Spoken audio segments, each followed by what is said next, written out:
साल हुए मैं भारत जोड़ो यात्रा पे कन्याकुमारी से कश्मीर तक पैदल गया। 4000 किलोमीटर। भैया सीआरपीएफ वाले थोड़ा रिलैक्स करो भाई, शांत हो जाइए आप भैया, शांत हो जाइए प्लीज। तो 4000 किलोमीटर मैं पैदल चला, हजारों लोग हमारे साथ। इसको खींचो मत, हेलो खींचो मत इसको। 4000 किलोमीटर हम चले, हजारों लोगों से मिला, और आपने देखा होगा कि लाखों लोग उस यात्रा पे चले। यात्रा में कोई गिरता था, धक्का लगता था जैसे अभी लग रहा है, कोई गिरता था, एकदम भीड़ उसको उठा लेती थी, भीड़ उसकी रक्षा करती थी। किसान आए, मजदूर आए, व्यापारी, छोटे व्यापारी आए, बेरोजगार युवा आए, उन्होंने अपनी बात रखी। उनके दिल में जो दर्द था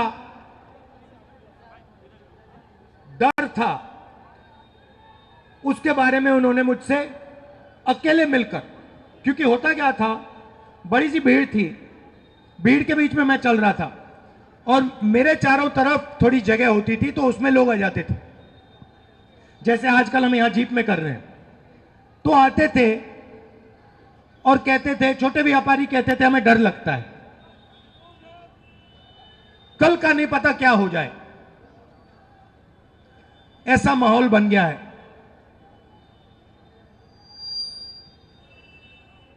पूरी यात्रा में मैंने नफरत कहीं नहीं देखी।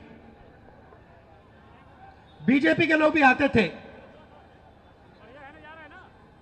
आरएसएस के लोग आते थे, जैसे ही वो यात्रा में आ जाते थे वो प्यार से बोलते थे। तो ये देश मोहब्बत का देश है, ये देश नफरत का देश नहीं है। और ये देश जब भी मजबूत होता है, ये जब भी मजबूत होता है जब ये एक साथ मिलकर काम करता है। जैसे कोई भी परिवार में, आपका नाम क्या है? बलिया से प्रभात सिंह जी। अगर आपके परिवार में भाई भाई के बीच में लड़ाई हो जाती है तो परिवार मजबूत होता है, कमजोर होता है? बोलिए बोलिए। कमजोर होता है, कमजोर होता है। तो अगर देश में भाई भाई से लड़ जाए तो देश मजबूत होगा, कमजोर होगा? कमजोर होगा। तो सबसे बड़ी देशभक्ति क्या होती है? देश को एक साथ करना, एकजुट करना। तो देश को एक साथ करना, एकजुट करना, जोड़ना ही इस देश की देशभक्ति है।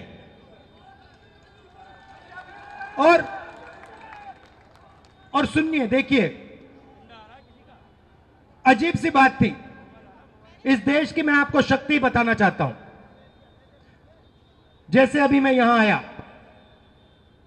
मंदिर में मैंने मत्था टेका, गंगा जी का प्रणाम करने आया हूं मैं। उसके सामने, गंगा जी के सामने, मैं यहां अहंकार से नहीं आया हूं, मैं सिर झुका के, सिर नीचे झुका के, ऐसे मैं गंगा जी के सामने आया हूं।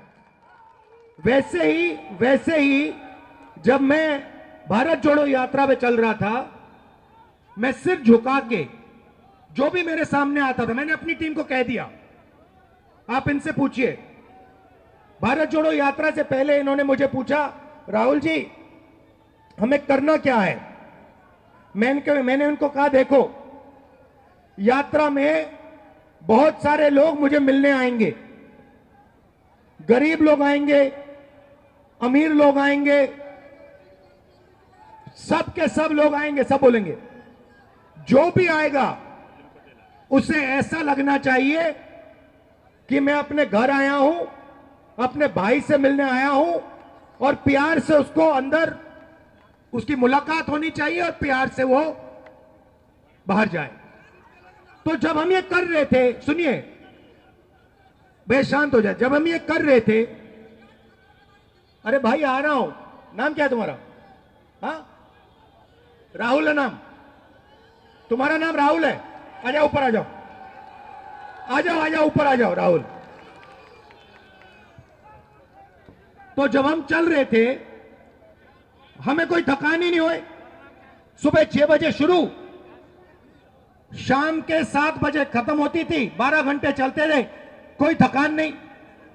क्यों? क्योंकि देश की शक्ति हमारे साथ उस यात्रा में थी। क्या नाम है तुम्हारा? नाम क्या है तुम्हारा? यहां बैठ जाओ, आ जाओ ऊपर, आ जाओ। अरे आ जाओ भाई, बैग तो छीनेंगे वो, उनको भी अपना काम करना है। यहां बैठ जाओ। अब देखो, ये अब एक राहुल दूसरे राहुल से बात करेगा। अब देखो, देश में जो नफरत फैल रही है उसका मैं आपको कारण दिखाता हूं। राहुल, आप कितने समय से रोजगार ढूंढ रहे हो? सर हम 2018 में इंटर का एग्जाम दिए हैं।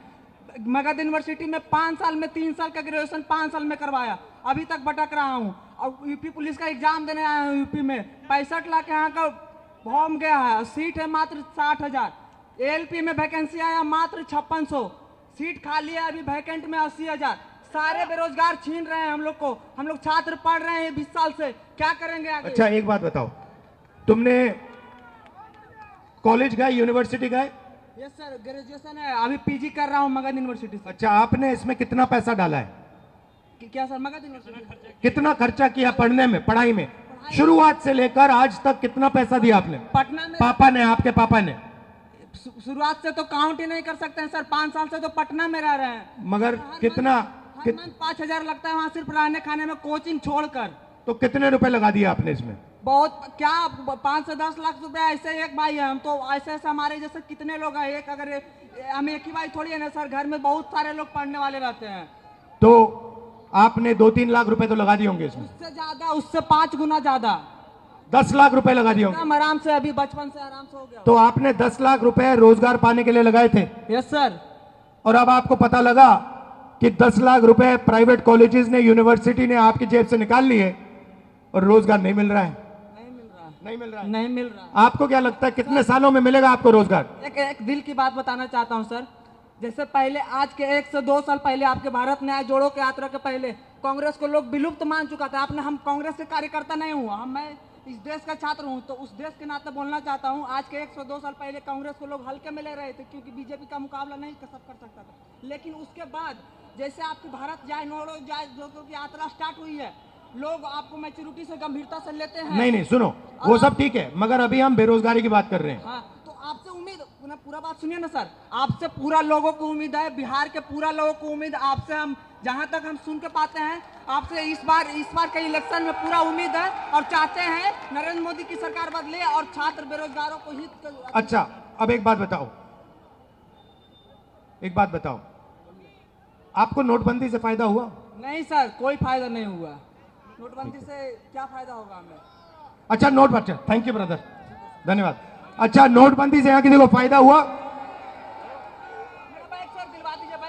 करें बैग मिल जाएगा, बैग मिल जाएगा, अभी देंगे। ठीक है, तो देश में 2 सबसे बड़े मुद्दे हैं।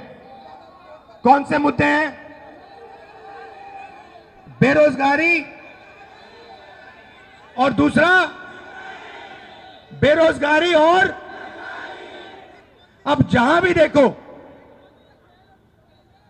आपको 2 हिंदुस्तान दिखेंगे, एक अरबपति वाला और एक गरीबों का हिंदुस्तान। सही? अब देखो, ये मीडिया वाले, एएनआई वाले, ये सब टीवी पकड़े हुए हैं यहां पे, इनको देखो, PTI, ANI, India today, network 10, network 12, network 14, ये किसके हैं बताओ जरा? ये अदानी जी के अंबानी जी के, ये उनके हैं।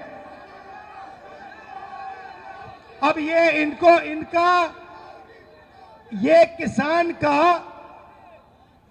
के बारे में, मजदूर के बारे में, गरीब के बारे में ये कभी नहीं दिखाने वाले। ये कर ही नहीं सकते। इनके मालिक कहते हैं भैया नहीं, हिंदुस्तान के गरीबों के बारे में मीडिया में नहीं दिखाना। मीडिया में कुछ दिखाना है तो ऐश्वर्या राय को नाचते हुए दिखाना है, नरेंद्र मोदी जी को 24 घंटा दिखाना है, अमिताभ बच्चन को वहां पे दिखाना है। जो देश के मुद्दे हैं उनके बारे में नहीं बोलना। यहां पे छोटे व्यापारी हैं, इनमें से एक को जीएसटी और नोटबंदी से फायदा नहीं हुआ। यहां एक नहीं है जिनको नोटबंदी और जीएसटी से फायदा हुआ, मगर नोटबंदी और जीएसटी और जो इनको कष्ट उठाना पड़ रहा है, इसके बारे में मीडिया में, एएनआई में आपको कभी नहीं दिखाई देगा। हो ही नहीं सकता। इस देश में अदानी जी को एयरपोर्ट, हवाई जहाज, एयरलाइन, सारा का सारा एक के बाद एक पकड़ाया जाएगा। जीएसटी आप दोगे, जीएसटी देश का गरीब व्यक्ति देगा। भाई आपका नाम क्या है? मीडिया के हो? क्या नाम है आपका? ये आपने जो ये टी शर्ट पहनी है, कितने के लिए आपने? 1100 रुपए की। इसमें आपने जीएसटी कितनी डाली? 18% लगी। 1100 में से 18% आपने जीएसटी दी। अब अगर आपके मालिक जो अरबपति हैं, अगर वो यही शर्ट खरीदते तो वो कितनी जीएसटी देते? लाखों में देते। जितनी आपने दी उतनी देते, 18% देते। तो ये अन्याय है ना कि अरबपति भी उतना टैक्स दे रहा है जितना हिंदुस्तान का सबसे गरीब दे रहा है। तो इसीलिए भारत जोड़ो यात्रा में हमने अन्याय शब्द जोड़ दिया। मणिपुर से महाराष्ट्र तक ये यात्रा जारी है। आज हम उत्तर प्रदेश में हैं। आपने इतनी शक्ति हमें दी, इतनी मोहब्बत दी, इसके लिए दिल से आपका धन्यवाद करना चाहता हूं। आप सबका बहुत बहुत धन्यवाद। नमस्कार, जय हिंद।